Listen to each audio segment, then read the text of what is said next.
ഈശോമിശിഹായ്ക്ക് സ്തുതിയായിരിക്കട്ടെ. മാർച്ച് 19 അടുത്തു വരികയാണല്ലോ. മാർച്ച് 19 നമുക്കൊക്കെ വളരെ പ്രിയപ്പെട്ടതാണ്.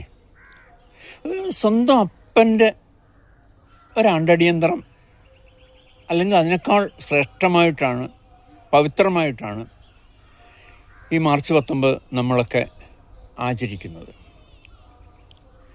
യോസേപ്പ് പിതാവിൻ്റെ മരണത്തിരുന്നാൾ. ആദവും ഹൗവായും പാപം ചെയ്തപ്പോൾ പറുദീസായുടെ വാതിലടഞ്ഞു. ഒരു രക്ഷകൻ പരിഹാരം ചെയ്യണം.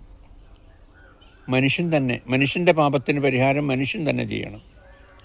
ഭൂമിയിലുള്ള മനുഷ്യർക്ക് അതിനുള്ള കഴിവില്ല. അതുകൊണ്ട് ദൈവം തന്നെ മനുഷ്യനായി അവതരിച്ചു. ആ മനുഷ്യനെ അവതരിച്ച ദൈവത്തിൻ്റെ അമ്മയാകാൻ പരിശുദ്ധ കന്യകാമറിയത്തെ തിരഞ്ഞെടുത്തു.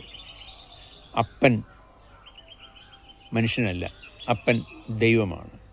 പക്ഷേ ഭൂമിയിൽ ഒരു വളർത്തച്ഛൻ വേണ്ടേ? അതിന് യോസേപ്പ് പിതാവിനെയും തിരഞ്ഞെടുത്തു.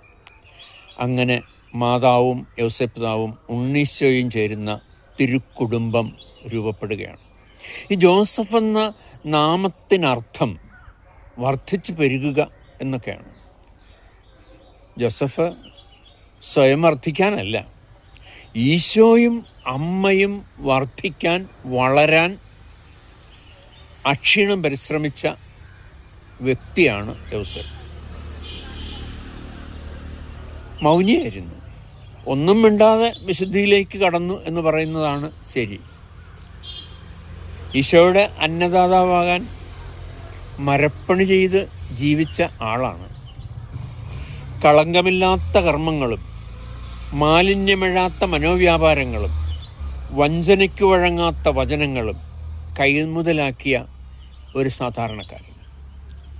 ഒരു പുരുഷായുസ് മുഴുവൻ ദൈവഹിതത്തിന് തീറെഴുതി കൊടുത്ത തച്ചൻ. കർത്താവ് കൈനീട്ടം കൊടുത്ത കർത്തവ്യങ്ങളെ അവയുടെ കവർപ്പോടും കയ്പോടും കെടുതികളോടും കൂടെ കരതാരിൽ ഏറ്റുവാങ്ങിയ, എല്ലാം നന്മയാക്കി മാറ്റിയ തച്ചൻ മധ്യസ്ഥനാണ്. കുടുംബജീവിതക്കാരുടെ മധ്യസ്ഥനാണ്. നന്മരണത്തിൻ്റെ മധ്യസ്ഥനാണ്.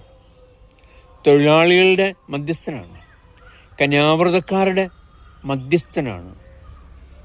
നമുക്ക് യോസേപ്പിൽ തിളങ്ങി വിളങ്ങിയ നന്മകൾ സ്വന്തമാക്കാൻ പരിശ്രമിക്കാം.